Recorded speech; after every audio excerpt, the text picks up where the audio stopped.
A beautiful line I read not long ago said, the best way to predict the future is to create it, which means to have a vision, and even though the vision is in the air or the sky, then build a foundation under your dreams. And when you see men and women who rise from poverty and obscurity to fame and renown, you invariably see someone who had a vision of what they could be and have and do that was far beyond what they were. Every one of us has had an experience. At one time when we were small, we had a vision of being grown up and having our own cars. And as we grew older, we had a vision of having our own homes and our own families. And as we grew older, we had a vision of traveling and going to Europe. We fulfill all our visions. The wonderful thing is this, is that we always tend to achieve our goals. The problem is that our goals are set so low that even when we do achieve them, they don't turn us on. They don't fill us with enthusiasm. So dream big dreams, if you like, and focus on results, not activities. This is the key. Be clear about the results that you're trying to accomplish. This is one of the keys of peak performance, by the way. All peak performers are result-oriented.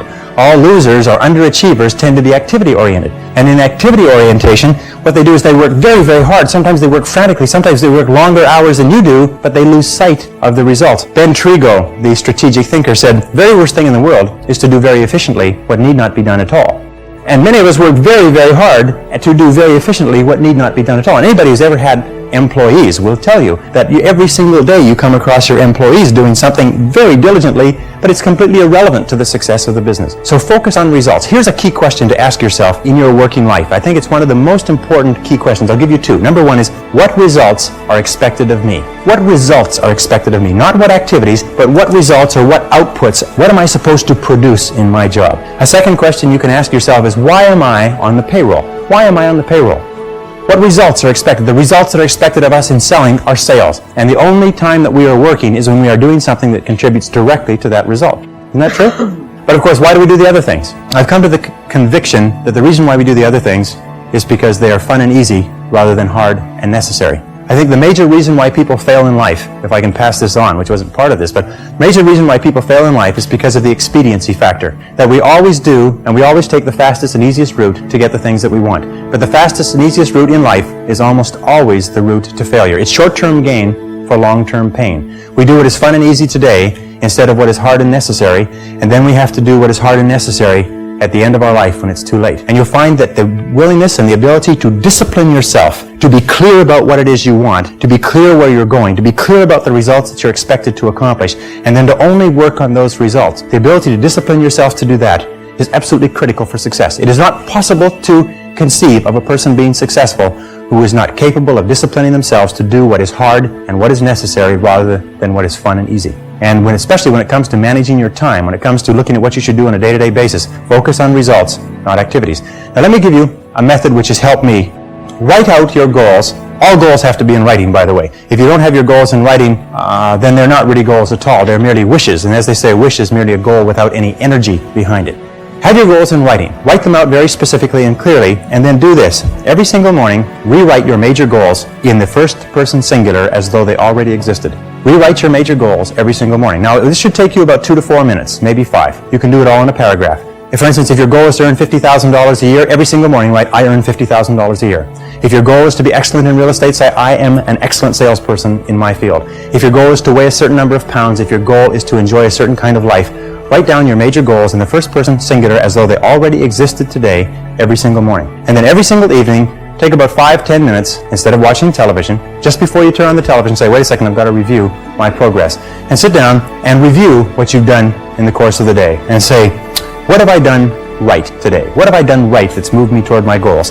And second question is, what would I do differently if I had today to do over again? Those 4 steps, by the way, writing and rewriting your goal each morning, reviewing them in the evening, and asking yourself those 2 questions. What did I do right? What did I do that moved me toward my goals today? And what would I do differently if I had the day to live over? If you'll ask yourself those 2 questions, in the next 30 days, you'll accomplish more than you accomplished in the last 6 months. This is the most incredible method I've ever seen. I learned it some years ago. Just rewrite your goals every morning. The only problem with goals is that we don't set enough of them and we don't set them highly enough. You can have anything you want. Imagine you could have anything that you want, anything that you can hold in your mind on a continuing basis, you can have. Anything that you are crystal clear about wanting and are willing to pay the price to get, you can have. So clarity is the key. Be clear about what you want. Be clear about what you have to do to get it. Be clear about your vision. Be clear, speak, walk, talk, and act with clarity. And that's the final point with regard to clarity. I have seen many men and women who have tripped themselves up by being beaters around the bushers, if you like. They are very careful about whatever they say, and by the time they say it, people have gone home for lunch. And one of the keys to success is to be very straight and to be very clear, be very precise. Interesting, one of the reasons why people do not speak to the point is for fear of offending others. Isn't that true? For fear of offending others. Interesting study they did last year. They asked a great number of executives, male and female. They said, if you had to tell a person something unfortunate with regard to their career that was going to affect their lives, and this is something that you've known for a long time, how would you go about breaking the news to them? And each of the person described the strategy they would take. They would set up the timing right. They would start off with a talk about talking about subjects that they had in common. They would close the door and keep out the noise. Anyways, they went around and around, and they're all circuitous routes of how they would get to the point. And then they reversed the question. They said, how would you like to be informed of this same subject? And every single one of them said, I'd like to be informed in a straightforward way. I'd like somebody to tell me straight the news. You see, all of us want to be dealt with in a straightforward way because we know we can take whatever it is. But we think that everybody else is too fragile. So what we do is we pussyfoot and tippy-toe around and avoid giving them the news, and we finally do get the news to them. Sometimes causes more problems than is necessary. So be straightforward, be clear in your language, be clear in your actions. Let people know exactly where you stand, and let people know exactly what you've said and what you mean. Very, very important. And this takes practice, by the way. Every single one of these habit patterns, every single one of these qualities has to be learned by practice. And I sat down and looked at this whole concept of excellence, and I saw something that I hadn't noticed. It's almost like something brought to the surface of your mind. I noticed that every single man or woman that I had studied who had achieved any kind of success in any field whatsoever had done it after they had made a commitment to becoming excellent in that field. And I began to look, and I began to compare, and I began to talk to people, and I speak to thousands of people virtually every month. I found that I never found a single person who was successful who was not excellent at what they did. That competence, the commitment to becoming excellent in your chosen field, is an indispensable prerequisite for success. That if you are not good at what you do, you haven't got a chance in our competitive society unless you win the lottery.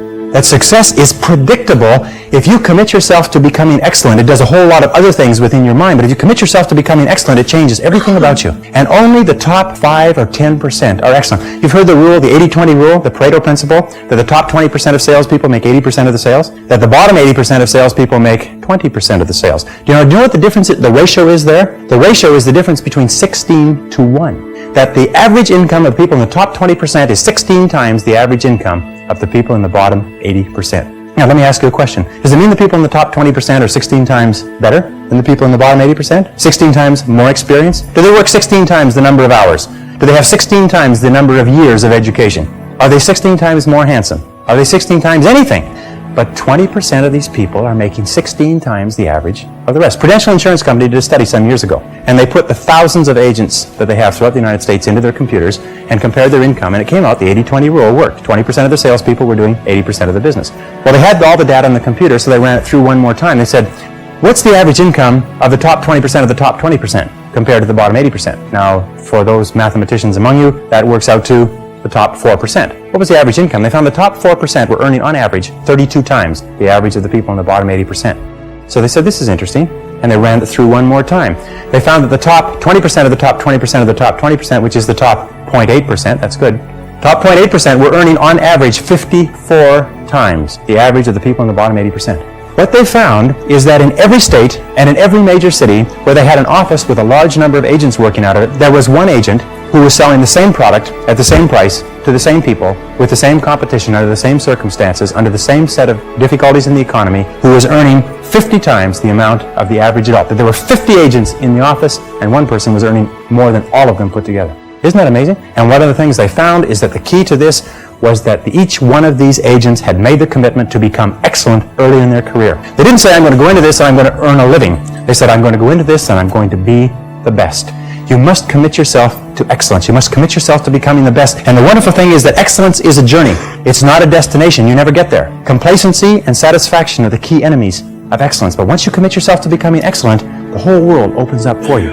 A very important point of excellence is just means simply this. Do your best every time out and always strive to do it better. Do your best every time out and always strive to do it better. Remember, it's usually the last 5 or 10% of any job or project that makes all the difference. And what we do is we get to 90% done, and then we start to drag our heels. We start to put the paperwork aside. We start to think of excuses. We start to do what is fun and easy rather than what is hard and necessary. And if you're going to do anything at all, the only time you're going to get any joy out of it is if you do it well. You see, when we do something well, It gives us a feeling of self-esteem and pride. We feel like a winner. But if we do things in an average way, it doesn't give us anything. You notice that? It doesn't give us anything. We do it in an average way, it doesn't give us anything. But if we do it in a really exceptional way, it makes us feel wonderful about ourselves. You see, you don't have to be a quantum leap different from somebody else. You just have to be a little tiny bit different in the critical areas that make a difference. And you can achieve that simply by making it a goal, setting it as a goal, and working on it. You can become anything that you want to become. The harder you work, the better you get. The harder you work, the better you get. You know, in our society, there's a lot of controversy over why should I work so hard for my job? The fact of the matter is that less than 5% really succeed. That's less than 5% of the population really succeed at life. Of 100 people working today, only 1 will be wealthy when they retire. 4 will be financially independent. 15 will have some savings. 80% will be broke and dependent upon charities and pensions. Only 1 or 2% of people in each generation really makes it in life. And in every single study, those people who make it are those who work hard, hard, hard. And if you think that it's hard to be successful, try being a failure. Try coming to the end of the trail with no money, dependent upon pensions, and you don't know what hard is until you try living like that. But if you work hard, the average self-made millionaire in America works 12 to 13 hours a day, works about 60 to 65 hours a week. I'll tell you this with regard to hard work, that in our society you only work 8 hours a day for survival. Everything over 8 hours is for success. If you're only working 8 hours a day, you better have a rich uncle, or you better have somebody else who's going to take care of you, because 8 hours a day only gets you survival in our society. Because it's so competitive that somebody else is working 9, they've got an edge on you. Somebody else is working 10, they've got a bigger edge on you. Every hour over 8 that you invest is an investment in your future, is an investment in your success. And if you put in the hours over 8, whether it's studying or reading or working, if you put in the hours, it will pay off, and it will pay off in spades. It's like throwing seed in the ground. When you throw a seed in the ground, the plant that comes up is not just one seed, it's hundreds of seeds. There's a crop that you put in, but you must put the seed in the ground first. The market only pays excellent rewards for excellent performance. It pays average rewards for average performance. It pays below average rewards for below average performance. And I talk to men and women all over America who are unhappy, and they're sad, and they don't like their work, and you know why? It's because they're not good at what they're doing. And let me give you a couple of key points. First of all, you'll never have a feeling of self-esteem and self-worth. You'll never feel wonderful about yourself until you know that you are good at what you're doing. Number 2 is if you do not love your work enough to want to be the best at it, get out of it the way you would get out of a burning house. Do not stay at a job that you do not love, because it is the high road to failure, dissatisfaction, frustration, and unhappiness in life. Develop a sense of urgency. A sense of urgency is a quality that is possessed by only 2% of the population. 2% of the population do things fast. 2% of the population have a bias for action. Imagine if you owned a company and you had 2 people in the company, and both of them were reasonably well talented, both of them were doing reasonably well, except one person had a sense of urgency and did things fast. And every time you give them something to do, they took it and they ran with it like a ball player catching a fumble and running for the goal line. The other person got to it after lunch, or maybe next Monday, or no rush, week's almost over, Thursday afternoon, and so on. Which one would you give additional responsibility to? Which one would you promote? Which one would you spend money training? Which one would you send to places where you needed help? It's always the person with a sense of urgency. The Gallup organization that just did a wonderful book called The Great American Success Story, they surveyed 1,500 people in Marquis Who's Who in America, 1,500 of the most respected men and women in America, and they asked them, what do you consider to be the most important single quality of success? And they agreed almost unanimously on common sense. Just common sense. Good common sense. As my friend Charlie Jarvis says, the average person has an enormous amount of common sense because they haven't used any of it yet. You can train your mind to have common sense. You can train your mind to think things through before acting. In my experience, action without thinking is the cause of every failure. Action without thinking is the cause of every failure. And common sense comes from taking the time to think things through before you act. Listen to your intuition. Your intuition is one of the best guides that you possibly have. You know from some of the other work that we've done is that each person has inside them an intuitive sense which will always give you the exact right answer for you. They've done some studies between men and women. When they test women's intuition, you've heard of women's intuition, everybody's heard of women's intuition, they find that when you give men and women tests and they're asked to answer on the basis of their intuition, men's intuition is equally as accurate as women's intuition. The only difference is that in real life, women have the intelligence to listen to their intuition, which is why they're smarter than men. And men do not listen to their intuition. Instead, they override their intuition because they're trying to get something they want the fastest and easiest way, even if their gut feeling says don't do it. Your intuition will always give you the most accurate answer for you. It's almost like an inbuilt computer that will take all of your life experience and knowledge and everything going on around you and give you exactly the right answer. So listen to your intuition. Learn from your setbacks. This is one of the characteristics of high-performing men and women, is that every single time they have a problem or a difficulty, they sit back and they dissect it and they learn everything possible from it. They try to develop general principles from each setback. They say, what is the valuable lesson I can learn? So you take a look at everything that has happened to you, take a look at the very most difficult experience that you're in right now, and ask yourself, what is the most valuable lesson I can learn from this experience? And believe me, if you look for the lesson, in the Bible it says, seek and ye shall find. It doesn't say seek and occasionally you might find something. It says, seek and ye shall find. If you look for the valuable lesson, or the seed of an equal or greater advantage or benefit in every difficulty, you will find it. It's always there. And I love the line from Socrates that says, the unexamined life is not worth living, which means that a life where you do not take the time to reflect on your experiences. Aristotle said that wisdom is an equal measure of experience plus reflection. And the reason so few people have wisdom is what they have is experience, but they never take the time to sit back and reflect on what's happening to them, reflect on what they're learning. How many people here have seen people get out of bad relationships and get immediately back into bad relationships? Or get out of a lousy job and immediately join a company and get into another lousy job? What is the natural thing that people do? They get fired or laid off from a job, they quit, they go down the street, they look for what? Another job exactly like it. The hallmark of creativity is curiosity. The hallmark of ignorance and stupidity is the cessation or stopping from asking questions. And I've worked with some of the brightest men and women in this nation, and I find that the smartest people of all, the ones that have the greatest education and the most experience, are the ones who ask the most questions. They ask questions almost as if they were children, but they never stop asking questions. They're very open and flexible, and they have the ability, once they learn a new piece of information, to drop what they're doing if the new information contradicts it and do something else. Do you know what most people do? Most people keep on doing what they're doing until they run into a wall. As they say, the more you do of what you're doing, the more you'll get of what you've got. Someone pointed out to me not long ago, and I think it's very true, is that all changes in our life come with the input of new information. That if we do not have new information, we keep on doing the same thing forever as the result of inertia. And creative people are always looking for faster, better, easier, cheaper, newer ways to do things. Remember, 80% of everything that we are doing today in our general business will be different 5 years from now. 80% of the products that we use, the food that we eat, the cars we drive, the music we listen to, the movies we go to, even the streets we drive on, 80% of everything will be new in 5 years. That's how rapidly things are changing. According to the research, all you need is an idea that's 10% new to start a fortune. An idea that's 10% new. As a matter of fact, an idea that's more than 10% new is probably too new for the average consumer to accept it. An idea that's 10% new. How many times have you been going about your daily business and you see the need for a product or service? And you say, now I wonder why somebody doesn't produce that. And about 2 or 3 years, then you say, well, it can't be any good. I thought of it after all. And then 2 or 3 years later, a company comes out with that idea, or some company comes and makes $1 million at it, and you say, I thought of that idea 2 or 3 years ago. Every single person here has had that experience. What you have to do is trust your ideas. If you decide that you're going to earn a certain amount of money, that you're going to achieve a certain level of wealth, that you're going to achieve a certain life estate, and you program that into your subconscious mind, and you then turn it over to your intuition, you will get the ideas, the insights, the inspirations necessary to achieve your goals. And that's the only difference between very wealthy, successful people and the average person, is that they simply follow their intuition. They're not smarter, they're not different, they're not more educated, they're not more talented, they just follow that inner guide. Develop the people skills that you need to be successful. Take courses in communications. Take courses in effective listening. Take courses in public speaking. You know, one of the most important parts of communicating and getting along well with others is the size of your vocabulary. You've probably heard that before. The size of your vocabulary, your ability to express yourself orally, your ability to stand on your feet, your ability to write effectively and get your point across to others will have a tremendous impact on your life, because you cannot imagine a successful person who cannot communicate effectively with other people.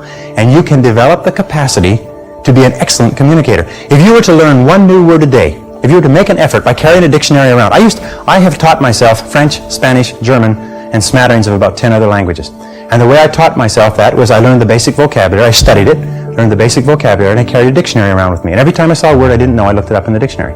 And within a very short period of time, I could eat, live, walk, talk, and speak fluently in those 3 societies. And I've traveled all over the world in those 3 languages. The Carnegie Institute of Technology did a study about 10 years ago now, and they studied 10,000 men and women who were let go from their companies. And they found that 95% of the people who were let go from their companies were let go because of their inability to get along with others. This is caused by low self-esteem more than anything else. In my estimation, those of you who know that low self-esteem, more than anything else, causes our personality problems. Not liking ourselves, not accepting ourselves, feeling inferior inside causes us to lash out at other people. And the wonderful thing is that if you're clear about your goals and you're committed to becoming excellent and you concentrate single-minded on what is important to you, you have a tendency to like yourself more. Your self-esteem goes up. Your ability to get along with other people goes up. But if you have no goals and you're not very good at what you do and you're just doing whatever comes to hand, then your self-esteem goes down.